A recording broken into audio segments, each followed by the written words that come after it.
Hello, everyone. Welcome to CoatingsTalk from Coatings Coffee Shop.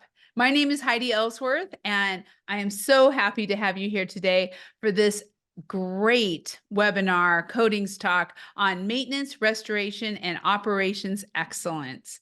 It is being brought to us by our friends at SOPREMA, and we are very excited. This is such a hot topic on maintenance programs, when to restore, and how to fit this all in within the operations of all of your building owners and customers. So we are thrilled today to have Dylan Wheeler from SOPREMA here to really bring us home, talk about this important MRO. Before we get started, and we're going to start here in just a second with some introductions, but I do want to remind everybody that this is being recorded and it will be available on demand within 24 hours. Also, we are going to have the chat open the entire time. So get ready to have a great conversation today about MRO. So let's get started. So first of all, Dylan, welcome to CoatingsTalk. We're so happy to have you. Well, thank you, Heidi. I just want to say, kick this thing off by saying thank you for having me. This is cool. We're talking about something that's very near and dear to my heart because this is all I've done my entire career. I'll introduce myself. I am the strategic account manager for SOPREMA US operations. I'm from Birmingham, Alabama, originally, born and raised. A little bit about how myself and how I got into the industry.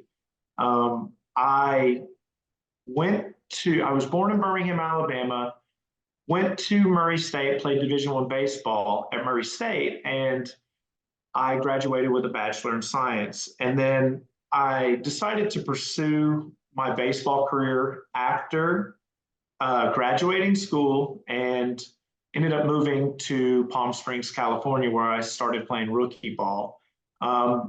Eventually decided very, very quickly, actually, after taking that path, that baseball wasn't going to be the career path for me. So I had a buddy who lived in Tampa, Florida at the time I was talking to, and he was like, hey, why don't you move to Tampa? And I was thinking to myself, I was like, well, I got a good job anyways, why not start in beautiful Florida, in Tampa, Florida. So I went down there and I had the opportunity that came up to work with a company called Coating and Foam Solutions, which is no longer in existence through acquisitions, right? Like a lot of the stories out there with some of these mom and pop coating companies, they've been bought up by the bigger people out there. So I started working as a warehouse manager and slinging buckets around, wrapping orders, learning the ins and outs of roof coatings and epoxies, acrylics, even polyurethane spray foams, and then eventually worked my way into a sales position as the Florida and the Caribbean manager for that company. And then throughout my career, my territory continued to get larger. So it went from Florida and the Caribbean to the Southeast and the Caribbean, and then the Eastern U.S., and then ended up becoming a U.S.-driven role for me, which is on the national side. And I'm blessed and fortunate to have continued growth in my career, and I've been doing it for 11 years now. And actually, you may be wondering how I came on board with SOPREMA. Well, I was working for TRP Roofing Products, and through the acquisition back in 2022, I was the director of business development for TRP Roofing Products. And SOPREMA purchased us, and SOPREMA said, hey, Dylan, we've got an opportunity for you to come on board and help manage some of our larger accounts. And it's various accounts, right? From distribution to potential retailers and things of that nature. So I ended up taking on that role and becoming a part of the SOPREMA family through that. I love it. I like your story, your journey is like many of us in the industry.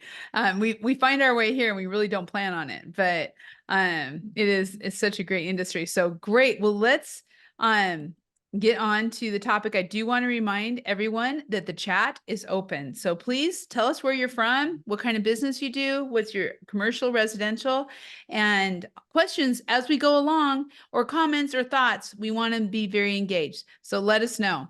Okay. So Dylan, let's start out with, I know this seems basic, but what is MRO?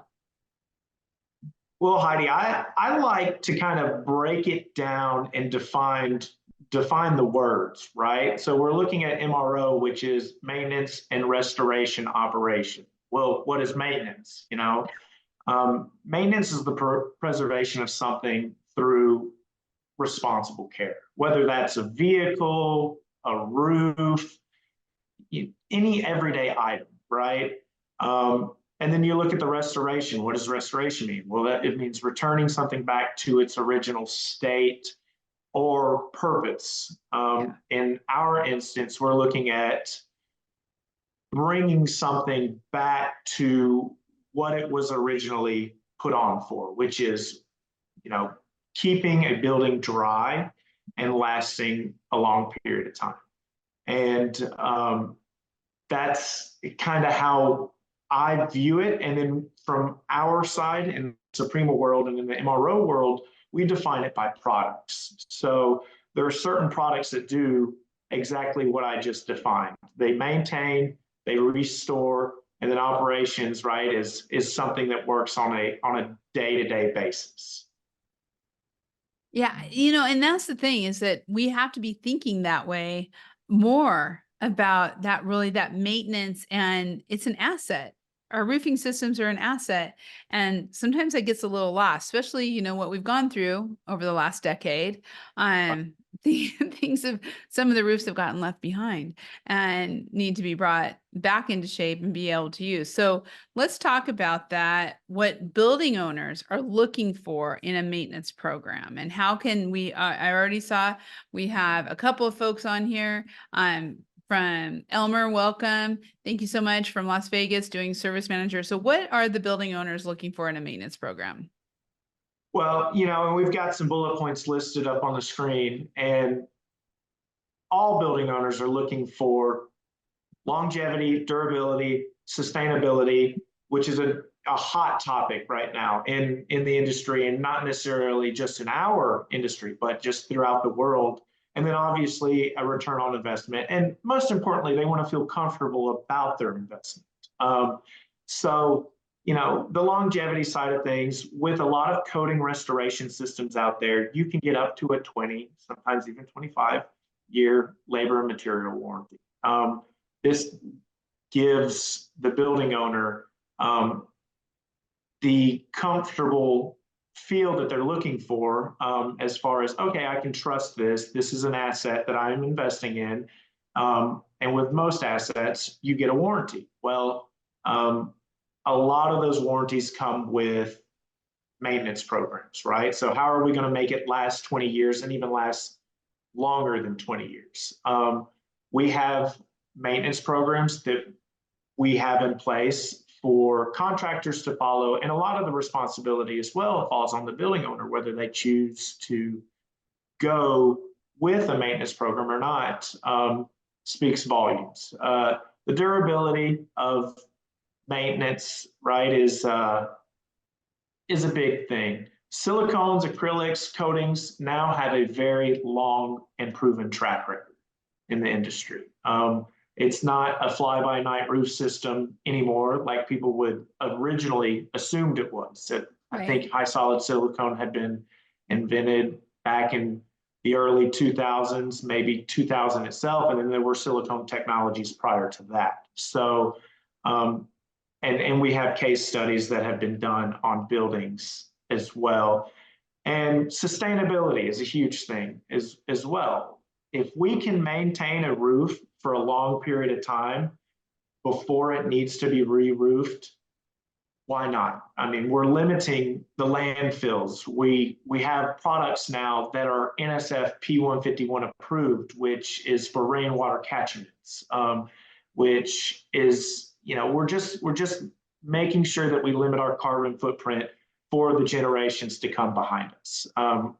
And most importantly, there are return on investments, which if you go with a maintenance program and you take care of your roofs on a coating system, you're looking at 50% less than a re-roof. And if you maintain that, you will continue to see an ROI by maintaining that roof because you're not having to recoat it or rip it off and start from scratch. Our goal is you have an existing roof system that's working, we repair that system if need be, and then we put that roof system to sleep almost. You think about the coating system that we're putting over the top of it as a blanket, and then that roof can finally rest and the coating does the work for it.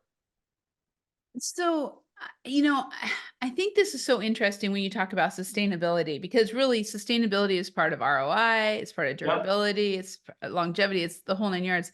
And Dylan, my mind always goes to marketing, sales and marketing. And so how strong is that for a building owner who maybe has tenants, who is trying to, especially when you're thinking about more residential, and they want people to know the roofing system's not going into landfills, that it's being maintained, that they don't have to worry about their treasures because the roof is being looked over. I mean, to me, that seems like a huge marketing opportunity for the building owners. Yeah, 100%. And, for example, we have done a lot of business with some of the larger corporations out there. And some of these larger corporations, they have to follow protocols on, okay, what am I doing to limit my footprint? And they have to report up through their chain, okay, well, here's what we're doing. And if they just go all willy-nilly and start from scratch, ripping things off, throwing things away, it can be perceived as irresponsible on their end. So, yeah, I mean, to your point, from a marketing standpoint, not just us, but some of these larger corporations that own all these buildings throughout the world, they actually use it as a marketing tool as well from their end, because they are showing people that, hey, we are conscious of what's going on. We know how important sustainability is. And here's what we've done to limit the carbon footprint and to show that we care about the environment. And it's really cool whenever you see some of these larger corporations getting on that same train and really working together for the same task. Yeah, it really is. You can totally see it coming around in the industry. And I think as we're talking about that too, that's really where, for the contractors, how important is a service and repair program? Well, it's pretty dang important. So what are you seeing there? So whenever we talk about a service program from a contractor standpoint, I think this is huge. It is not just for the contractors that are already in existence, but if there's a contractor that wants to get into the game, in my opinion, the best way to do it is to start with service, right? You're looking at low overhead. You need to build a client base, right? So what's the best way to do it? You go out there and you find building owners that need help, that may not have warranties in place on said building. Well, not everybody's willing to write you $1 million check up front to do your entire roof. So you get in there, you gain trust with the building owner, and you say, look, okay, you're having these issues. Let me take care of these issues for you. And that may be going out there and servicing a building for, 4 times a year, once a quarter, biannually. And then you gain that building owner's trust. And that hits on one of the bullet points that's on the screen, is the relationships, right? So then you begin to build the relationships, and then you build the trust. And then that building owner then says, well, this person's been servicing my roof for the last 10 years. I need to do something with my roof. You're the first person on their mind. So they pick up the phone, they call you, and then that's when the big payday comes for the contractor. So I think it's a good way to enter into the industry. And then obviously for the contractors that are already out there, a service program is also meant to limit the liability of a contractor and of a manufacturer, right? Our goal in the end, and it's a joint goal of between the contractor and the manufacturers out there, is to take care of the building. That's the end customer, right? We're providing a service, we're providing a product, and we want to make sure that our product and our service is doing exactly as what we're promoting it to do.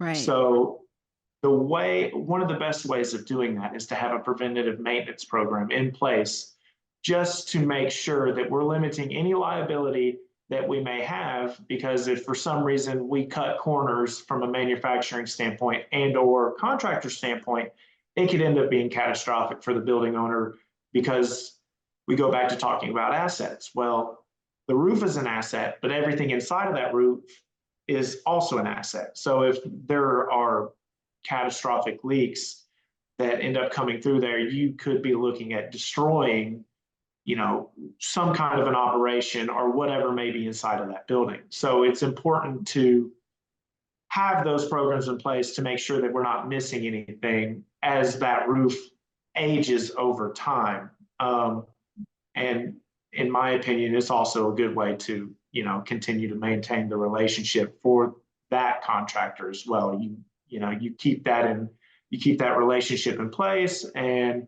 again, the building owner will come back to you and say, hey, I'd like to re-up my warranty. What do I have to do? And then you as the contractor give them that solution. And you don't know how many other facilities they have or how many other buildings that they're watching out for, or, That's are in right. charge of. Yep. And it could be a maintenance group that manages that property that you're dealing with, right? Who may have 10, 15, 100 buildings throughout the US. And they're like, hey, you did a fantastic job for me. I want you to look at these for me. And you just continue to grow that way. And I love the bullet point when we talk about initiative, because it really does show when your salespeople are able to sit in with the customer. They have a beautiful, they want to get in, either they have a new roof or they just restored their roof, and to be able to say, hey, we will be here for you and we will take care of this. And this is all part of the program. So, get a preventative program, work through this. To me, if I have that in my life, when someone comes and says, hey, I'm going to take care of things for you. Thank you for being a great customer. That goes a long ways. Yes, it does. Yep. It shows you're not an afterthought. It shows the customer that you truly, truly care about them. And what better way to do it, right, is to say, like, I'll come out there and I'll make minor repairs for you, because they're used to people soliciting for the whole bag, right? They want the whole business. Whereas you're like, no, I'll take care of the small stuff. You don't need to do that right now. And then you build, comfort and trust through the customer that way. And I think it's great. And you said it very well. Well, I always thought it's brilliant to have that service and repair. And, as we're talking about this, when you really are thinking about going out, sitting down with that building owner, sitting down with the facility manager, whoever it may be, there's now today this great conversation that really wasn't there before. It was always, before coatings really came in, it was all about, we're going to tear it off, put it in the landfill and re-roof. Now that conversation is so different today for contractors. So let's talk about that. Yeah. So a question that we get a lot, especially whenever we get some of your conventional roofers that are starting to adopt the coatings idea, and not even just the idea, but the business opportunity that coatings has, is, when do I know to coat it or walk away from it? And it always boils down to, is there moisture present? Is there damage to the roof? And is there age? What's the age of the roof, right? Well, age can be a determining factor and cannot be a determining factor in some solutions, right? And it goes back to maintenance. If that roof is 45 years old and been properly maintained, a lot of the times you're going to find a good candidate, because you're gonna have limited water intrusion, and water and moisture in the building itself is probably the #1 factor of determining whether or not that roof is salvageable. Once water gets into insulation, right, it just begins to migrate. And I like to go back to what I call the 20% rule, which once that roof becomes more than 20% saturated, or 20% of that roof has to be replaced or repaired, then you've now eliminated the economical benefits of a roof coating. So that's when you're like, okay, well, maybe now we should start looking at a re-roof. And another determining factor, right? You get up there, you see photos on the internet of people walking roofs, and you'll have vegetation growing out of the top of roofs, right? They look like gardens, but if something is able to support life on top of your roof, there's plenty of water that's sustaining that life. So you've got to understand that, all right, there's definitely moisture intrusion here. And you take a look at, well, I need to core this roof. I need to do infrared scans, and I need to determine exactly how much moisture is in this roof. And if it exceeds, and I always say if it exceeds that 20% of the roof is saturated and wet, that you pass on, and then you start going to, all right, well, we need to look at a re-roof option versus a restoration option. Because coatings are meant to be economical and an option for building owners. Well, if you're going out there and you're charging somebody the same amount to re-roof it versus coat it, then you start, teetering that line. It's like, all right, this is when the building owner should really start looking at it. So I've always had that threshold throughout my entire career that 20% of the roof is my threshold. If we exceed that, then we start looking at a re-roof as an option. And for the contractors who are out there, of course, they're offering, most of them are probably offering multiple systems, much like SOPREMA does.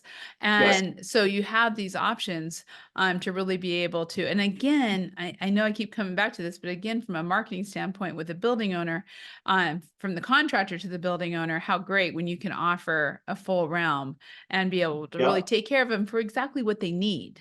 Exactly. Yeah.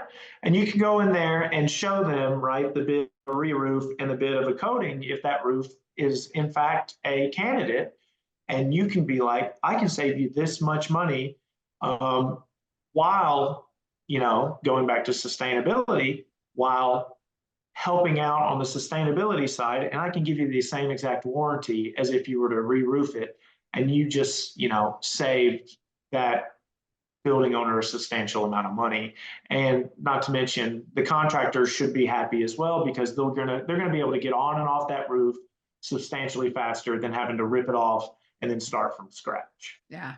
And when you have tenants, that can make a big difference too. Oh yeah. Your intrusion, as far as having to rip that stuff down, you're talking about shutting down day-to-day operations inside of that building altogether. Whereas if you can get up there and you can coat it, they can go on with their day-to-day activities and not even know you're up there fixing their roof. Right, right. It's amazing. So let's talk about that a little bit, because as the contractors are going up on the roof and they're checking it out, of course, they're going to see every kind of roof out there, all kinds of situations. So maybe let's talk through, restoring these different types of roofs and kind of what it takes and what people should be aware of. Right. So in our industry, there are several roof systems, right? We've narrowed it down here to some of your main systems. You've got your built up and your asphaltic roofs, which this can mean a lot of different things. This can be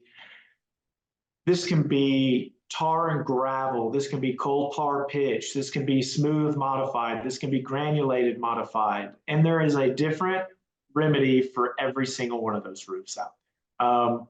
You start talking about a tar and gravel, a lot of the times those aren't suited, aren't the best fit for a restoration process, unless you're looking at either putting down a form of emulsion. You flood coat it with an emulsion, and then you reinforce it with fabric, and then you can come back and put our 996 bleed trap over it, and then you can put our Eternasil 924 high solid silicone over it. That would really be the only option in that case, unless you wanted to go a polyurethane spray foam over that particular roof substrate, and then you could coat it with silicone and or acrylic.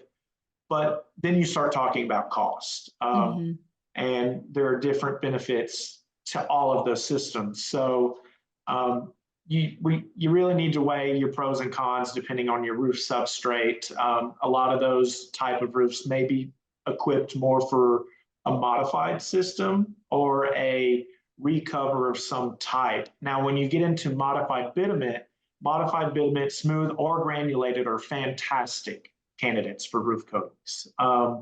You're looking at one of the best roof systems with a modified bitumen that, if it's upkept, and it's, we always go back to clean, dry, and coat. Those are, your three main points whenever you're looking at a roof system. And if you've got a modified bitumen that is sound and dry, you've got a fantastic candidate for a coating restoration. And what we would do is, in those particular instances, we would pressure clean it with our 652 roof wash to get rid of any dirt or loose granules that may be on that roof. And then we would let it dry, and then we would come back and we would apply a base coat of 996 bleed trap. What that does is it keeps oils from the asphalt product from migrating through our pretty white coating, right, that we want up there, that has reflectivity that the building owner may be doing this for, right? They want the reflectivity. They want maybe cooler ambient temperature on the inside of their building. So it's important to have that put down. And then, I call it tobacco staining. It will yellow. That white coating will. And then after our 996 bleed trap, we would come in and we would put down our 9400 on any seams and any penetrations that we may have on that roof. And what that does is it adds an extra layer of silicone. And we're all looking at dry mill thickness in these particular instances. It's like, where is this roof most likely going to leak if it leaks? Well, you always look at your seams, you look at your penetrations, and you look at your edges. So we come back and we put an extra reinforcement of silicone down. And then after all of your prep work is done, you can come back and you can put up to 3 gallons a square of Eternasil 924 high solid silicone over the top of it, and or our acrylic systems, right? We've got an acrylic butter grade that's for seams and penetrations, as well as our top coat. So that's how you would treat a built-up roof. I don't know if anybody has any questions on that particular roof system. I mean, feel free to ask. We have the chat open. Yep. So, and then you move on to your single plies. The most important thing with the single ply is adhesion, right? You've got plasticizers in some of these TPO and PVC roofs out that, if it's not aged or it hasn't been degraded over a certain time period, plasticizers are constantly migrating out of those type of roof systems, which can cause adhesion to be an issue. So, and even with your EPDM roofs, you've got carbon black up on there, which can cause adhesion as well. So it's always extremely important before you move forward and decide that this is a candidate or not by doing an adhesion test. And adhesion test is pretty much, you'll take a 16-inch strip of polyester fabric by 1 inch wide, and you will encapsulate that and leave a portion of it exposed and leave it to 3 to 5 days. And then you can tell what your actual adhesion to the substrate is prior to coating it. And then if the adhesion comes back great, you treat it very similar to a modified bitumen minus the bleed trap. There's no need for a bleed trap.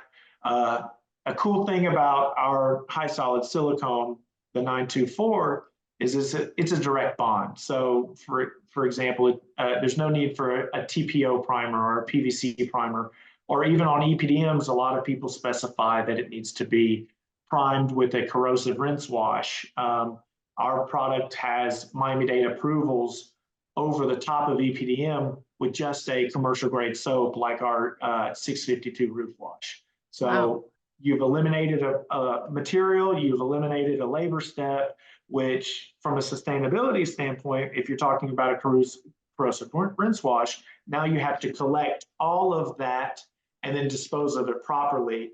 You can't just flush it down the storm drain and call it good. And then you move on to our metal roof systems. And metal, you're going to treat very similar to a single ply type of system. There are two types of metals that we're typically running into. It's going to be your standing seam and your R-panel metal roofs.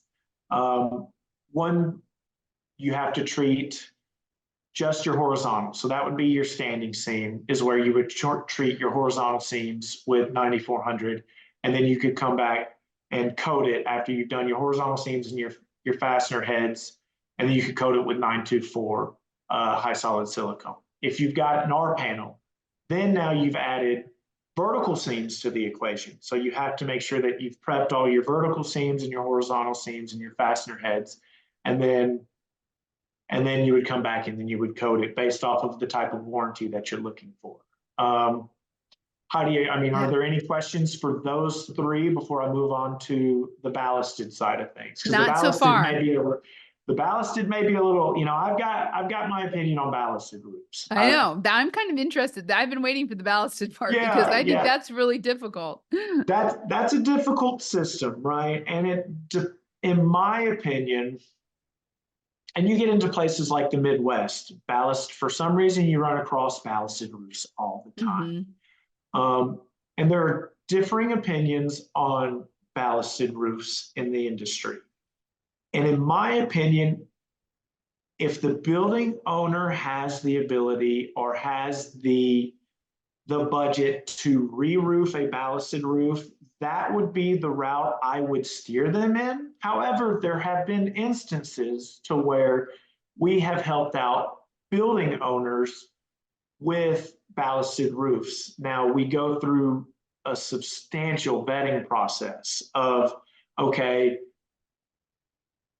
how long has this ballasted roof been up here? What type of insulation is under the ballasted roof? What is the decking of the ballasted roof? Because we have to determine if we can properly fasten this ballasted roof back down with fasteners, almost like you're mechanically adhering an EPDM roof down to the original roof substrate. And it's got to be, you got to have a sound deck in order to do that. Right. Because then you start looking at, wow, there's wind uplift, there's all these different things that come into play with ballast. You think about it, it's a loose laid EPDM that people have thrown rock over the top of. Yeah. It can be river rock, it can be gravel. Yeah, it changes from place to place. So we have done it, and we've done it successfully in a lot of instances, but it's not without proper, you know, we walk the roof multiple times. We determine, okay, yes, we have the proper installation, our insulation board underneath it. We have the proper decking that we can run a fastener off of. And we always refer back to the single ply manufacturer on fastening patterns. We do not go in there and recommend our own fastening patterns over the top of an EPDM. We always say, hey, why don't you contact the manufacturer of that particular roof and get their fastening patterns and their recommended fasteners for this type roof system. So we teeter and we tread very lightly whenever we get a ballasted roof. But you know, they're interesting, and there's a lot of them out there, surprisingly, especially, like I said, that run along the Mississippi. You know, I've never seen so many that run along that Mississippi River, because a lot of the time people just scoop that river rock out of the river, and then they would just throw it up on top of the roof, and that would be their cheap, affordable way, and boom, they're done with it. You know, it's funny because we've seen, or just through the years, I've seen a lot of them through California too. Yep. And it's Yep. like, you just have these little hot spots of ballasted roofs. And I think that has been a challenge for restoration. Like, really, Yes. how does that work? And is it even a good candidate? And I think, I love how you're saying, talking first of all about the 20% rule and then going through these systems. You have to be sure it's a good candidate because you don't want 100%. moisture or problems underneath that coating. Yeah, 100%. We don't want to do something that we know is not going to work. Right. And there are instances, right? And you got to, as you peel back the onion by talking to the facility manager or the building owner, they may tell you, look, I don't have the budget right now for a re-roof, but if you could get me through for an additional year to 2 years when that budget will become available, that's when you're like, okay, well, here's what we can do. So not just every roof, but every building owner, every facility manager has its own story, has its own need, and you really got to get down to the nuts and the bolts of why they're even considering this as an option. And then we can say, all right, here's what we can do, or no, this would just be slapping a band-aid on a bullet hole, if you Yeah. will. And you're just like, I can't help you in this particular situation. Because the last thing we want to do is ask them to spend money on something we know will not work. Right. And it's a lot deeper than, hey, I can do this, or I can't do this. You really gotta ask the right questions when you're dealing with people. Yeah. No, and asking questions and understanding, I think every contractor out there knows that's the most important thing. Knowing what you're getting 100%. into, understanding the roof and the owners and the goals. So as we're kind of looking at that, moving on, more to kind of a little bit the operation side of it, because maintenance, restoration, operations, here we are. Right. But liquid applied products to include in that MRO program, kind of talk about the different types of products that are out there and solutions for the different stages. Right. So I said earlier on when we were talking that we define MRO based off of product categories, right? And the product categories you see on the screen are some of the products that we have under the SOPREMA umbrella that fit under the maintenance restoration operation. We've got commercial grade asphalts, which can be defined as modified mastic. Some of your traditional bull type products that are used for repair on your built up roofs. And then you go into your emulsions, your water-based emulsions and your asphalt emulsions that are used to even flood coat or re-asphalt some of these systems that are out there to prolong the life of them. You want to re-emulsify them, if you will. And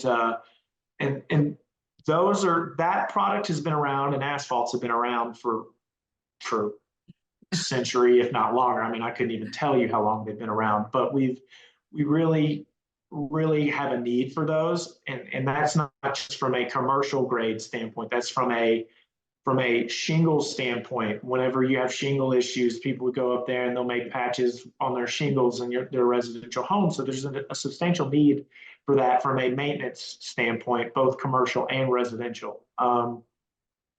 You move on to your acrylics, right? And each one of these products serves a different purpose. An acrylic is a water-based coating that is self-sacrificial, right? It doesn't withhold ponding water very well. It stays clean because it is self-sacrificial. So every time it rains, you lose a little bit of that acrylic over the years. So one of the big differences between an acrylic and a silicone is you lose about 1 mil per year of an acrylic versus silicone. You're about 1 mil every 10 years is how it's broken down. So they're very well suited for your steep slopes, any good pitched roofs. Metal is a great candidate for acrylic roofing systems whenever you're restoring those, and it's got a good slope. It's anti-slip for the most part. And water-based acrylics can be great from a cost standpoint as well. The cost of an acrylic is less than a silicone. However, you got to look at, you're doing multiple coats, whereas a silicone, it's a one coat system for the most part. And silicones are great for your low slopes, right? Withstands ponding water. It's inorganic, meaning that it's not going to promote any bacteria or mold or algae growth. It's not going to feed on the actual roof coating itself. It may grow, but it will grow on top of it, right? Like you get along the Gulf Coast, you'll see a lot of red algae, but it's not ingrained in the roof system. It doesn't actually feed off of the roof system. So you can come up there and you can pressure clean those particular type of roof systems and they will go back to brand new. So that's part of your maintenance program. Part of the maintenance program, right? You go back to a pretty white roof and you restore it back to its original state. And silicones, right? I mean, the longevity of silicone is fantastic. I mean, it can be used on steep slope. It can be used on low slope. There are just different variations between when you would use it, when you wouldn't use it. And again, all these things go back to what the building owner's story is, what they're looking for, what their plan is for the building. And then we can help guide them in the direction that's going to make them most happy while providing them with a dry roof over their head, knowing that all of their assets, both on the roof and under the roof, are protected. And then you go into your sealants, right? We have under the SOPREMA family, we have ChemLink, which is a brand of ours, which we offer up as a maintenance and repair product. And sealants are great in the fact that it can be used on a roof for all weather purposes, right? To go up there and fix fastener heads on metal roofs or adhere a substrate back together. Sealants are great in the fact of I may have, and I've been on roofs all my life, and I've found everything from bow and arrows, or an arrow in the top of a roof, and even bullet holes where sealant, you may only need a small tube to go up there and patch something, and you don't need to buy a 5-gallon pail or a 2-gallon pail. It's just good to have a multi-purpose sealant in the back of your repair trucks at all times, because you can go up there and touch up small areas without wasting an entire bucket of product. So, sealants fall into this category as well. And all these things really, and they can all work together as a system, right? I talked about how to restore different roof substrates earlier on, and they can all work together as standalone separately as maintenance products too. So they're all different chemistries and they all serve different purposes.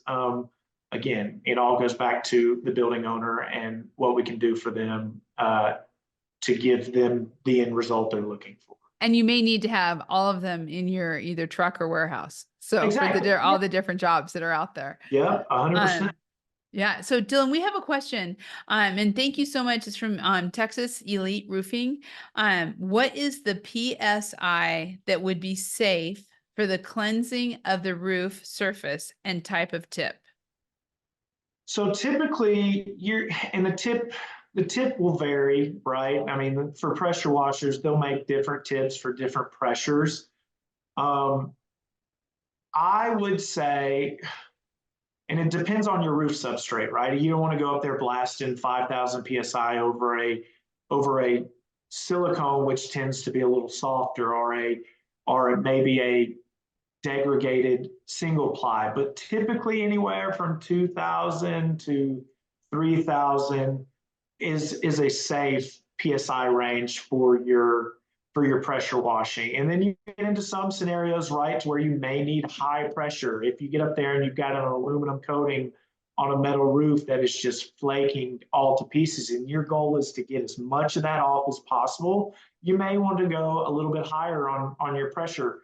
But I would never exceed anything more than 4,000 psi coming out of a gun. And then they also have, you know, different types of pressure washing. You've got the hydrovacs out there that have the brush that scrub while it's pushing the pressure of the water out as well. So you can kind of hit it, and it's a double whammy. So, but to answer the question, I'd say a safe range, always start lower than you needed, and then you can adjust based off of how much dirt is actually coming off of that roof. Excellent. Excellent. Thank you so much for that question. The chat is open, everyone. Please ask questions. We're going to do something a little bit different right now, which is I was been really excited about this, and we haven't really done this before on a webinar, but we're going to actually go over and have Dylan share with us some case studies of how MRO has worked out in the field. I think this is really cool. So keep the questions coming. Keep them coming in. And Dylan, talk to us about Mandalay Bay. Yeah, so Mandalay Bay was a unique, I mean, you can look at the building, right? And you just say, wow, what a view, what a property. This particular instance was a modified bitumen that had a substantial amount of leaks in it, and it was actively leaking. And there was a lot of, you know, and like a lot of condo complexes, there's heavy foot traffic, right? Everybody's got AC units on top of the roof.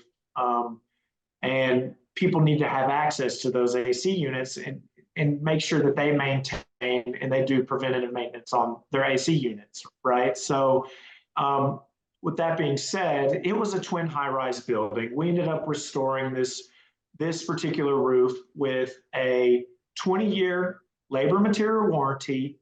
What we did is we came in and we pressure washed it with our 652 roof wash, made sure that we removed any loose granules that may have been on that roof. Any dirt, any loose granules that can really compromise the adhesion that you have with your roof coating that's going down and the system that you're looking for. And we're only as good as the substrate that we're sticking to. So what we did is we determined after an infrared scan that this roof was a good candidate. There were some areas that needed to be addressed, so we addressed those prior to starting our roof coating restoration. So we came in there, we pressure washed it, then we added our 1.5 gallons of 996 bleed blocker, which again keeps your oils from the asphaltic modified from seeping through our pretty white system. And then we came in and we treated around all of those AC units. We treated around all of our seams and our penetrations, our high viscosity seam sealer, our 9400 our Turner-Seal seam sealer, which is 100% silicone. And then we came back and we did one coat of 924, a Turner-Seal premium direct bond silicone, all in one coat at 2.5 gallons a square. And in addition, we added safety yellow walkway pads and we added granules to that safety yellow. So we knew going into this system or going into this particular restoration project that there were people that were going to be on this roof. There were going to be regular maintenance scheduled on ACs. So what we did is we determined, all right, well, this is the walking path that the typical maintenance AC guy or roof maintenance facility manager would be taking. And we mapped out, here's where the safety yellow is going to be. And we threw granules in there as an anti-slip and also to add extra strength to that roof surface. That where if somebody is doing, work on an AC unit and they drop a tool or something of that nature, that it's not going to damage the actual roof coating. So that, that's a 50,000 foot view of this project, but it's still, running running smoothly and we have no issues with it. And there is a preventative maintenance program that is on this building, and it's continuing to be maintained throughout the 20-year warranty that we have in place on it. That was my question. Is there a Yep. preventative maintenance? So yes, there Always. is. Yep. Okay, Yep. always. I love it. That is so cool. Okay, well, let's also then do one more. And let's talk about the stockyards. I mean, talk about a great case study. And Yep. I've walked past this building, so I'm Yep. excited to hear about it. So this one is interesting, right? And this one, I mean, it's not often you get to restore a 114-year-old building. In this particular instance, the contractor carried the warranty themselves. So it was a dilapidated, modified roof. We went up there and we made minor repairs to this modified bitumen roof, and determined through conversation and asking questions with the building owner that this building owner, since it is such an old building, wanted to add more of an insulation value, if you will, and creating an energy saving. So what we did is we repaired everything and we determined, all right, we're going to come up here and we put an inch of polyurethane spray foam down after pressure cleaning it with 652 roof wash, to make sure that we had a sound substrate to adhere our spray foam to. Well, when you go up there and you spray polyurethane spray foam, you're adding additional R value to the building. So typically every 1 inch of spray foam that you put down, you're adding about an R 6.7 to 7 range on that building, which then will bring down the internal building temperatures, as well as the amount of work and stress that you're putting on your AC units on a day-to-day basis, which then in turn drive your AC cost and monthly energy bill down, because that spray foam has now encapsulated, if you will, and has stopped the energy from escaping the building. So we've encapsulated all of that in the building. And then we came up, and then this particular contractor came in and did 2 coats at 1.5 gallons a square of 901 high solid acrylic over this particular roof. This was a situation where the contractor wanted to carry the warranty themselves, but they too offered a preventative maintenance program, and this roof will continue to, or this building, if you will continue to age and live on, Yeah. who knows, for another 300 years, right? Right. So I was going to say, yeah, wow. so I mean, clearly they've done a good job if it's been around for 114 years of taking care of it. So I'm sure they're doing the right thing as far as a maintenance program on this one as well. And the thing I love about this is it's not just about restoring the roof, but it's also they were able to add energy efficiency and see energy savings. So it kind of goes back to what we talked about at the beginning of really what is that ROI for the roof, and how are you visiting with the building owner about that? Yep.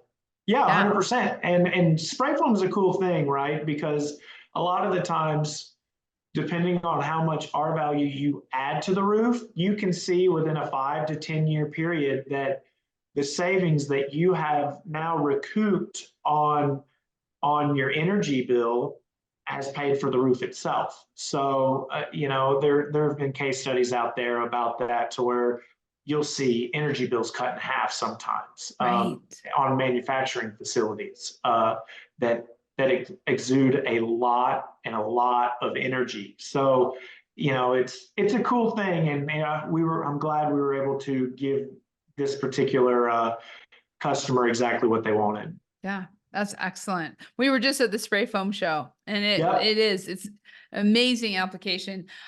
So for everyone out there, if you have questions, now's the time. We're coming up to the top of the hour, but before we go, Dylan, let's talk about, what's available from SOPREMA and the TRP Tropical Roofing Products co-brand. What does it mean? How's that working? And how can contractors get involved?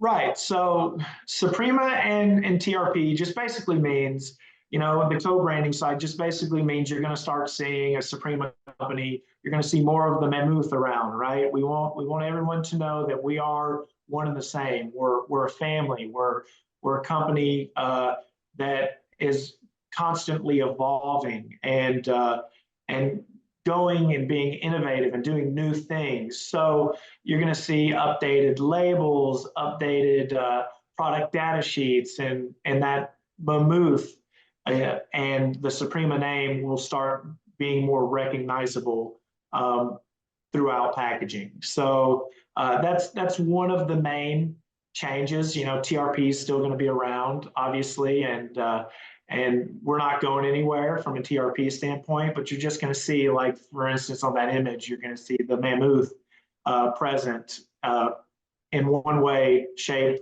or form on the packaging, and your data sheets and things of that nature. And where you can find this stuff, right? You go to your local distributor. We're set up with every distributor from a national standpoint that you could think of. You shake a stick at any of your local distributors, we do business with them in one way, shape, or another. And we are now incorporating, right? A lot of people ask, how does all sand fit into this thing? Well, all sand is a unique product in the fact that it's a PMMA formulation. So we're just adding new chemistries to our offering. We go back to the slide to where we're talking about acrylics, silicones, sealants, asphalts. They all serve different purposes. Well, a PMMA, we're now able to offer a new solution to the customer based off of a different chemistry that we did not have prior to the SOPREMA acquisition. PMMAs are used for walkable decks and things of that nature. So we just have a more complete offering, if you will, for the customers. That's excellent. What a great combination, a great pairing, all coming together. And of course, as everyone knows, you can get all of this information on the SOPREMA directory on Roofers Coffee Shop and on Coatings Coffee Shop, of course. Started with Coatings Coffee Shop. And you can find all that information on that directory. Dylan, thank you. This has been tremendous. There aren't not any more questions, but you all know if you have more questions, feel free to send them in to Heidi at rooferscoffeeshop.com. I will connect you with Dylan and you can find out even more or get to know your local rep. So, Dylan, again, thank you so much. Thank you, Heidi. This has been a blast, and really appreciate the opportunity to talk about all these really cool things that are going on inside of TRP and SOPREMA. And yeah, this has been a lot of fun. I love it. Okay, quick question that we just had come in that's important. First of all, Danielle would like to know, Danielle, who her local rep is, please. Okay. So I'll get that to you so you can connect. It's Danielle Obermark. And also, so Danielle, Dylan will get this list with your email on it and be able to reach out to you with that local rep. And also from Texas, we have, do we need a different certification? How do we need a different certification? How do we acquire information? So I'm guessing between TRP and SOPREMA. Right. So, and it depends on, that's a great question. So we've had a lot of these type of questions come through as we've begun the integration process. It would really be determined based off of the type of product that you would be putting down. So the best way to answer that would be, I can get you in contact with your regional technical representative, and based off of what you are trying to do and achieve, they can answer that question for you. But it's really determined based off of the type of product that you're going to be putting down. Perfect. So that's Texas Elite Roofing Services. So you'll have this chat, Dylan. So he'll be able to reach out to all of you. If you don't, if for some reason it does get a little lost or you want something quicker, just drop an email, Heidi at rooferscoffeeshop.com, and we'll make sure to connect you. So once again, thank you so much, Dylan. All right. Thank you, Heidi. Thank you. And thank you all for watching, for being a part of this. Coatings Talk will be back again next month. It's always the second week of the month. Be sure to join us. And also next week, we have our metal talk. And the week after, we have our RLW on Roofers Coffee Shop. So you can find information every week to join us on your lunch hour and enjoy all this great information. Please have a great day, and we'll be seeing you soon. Thank you.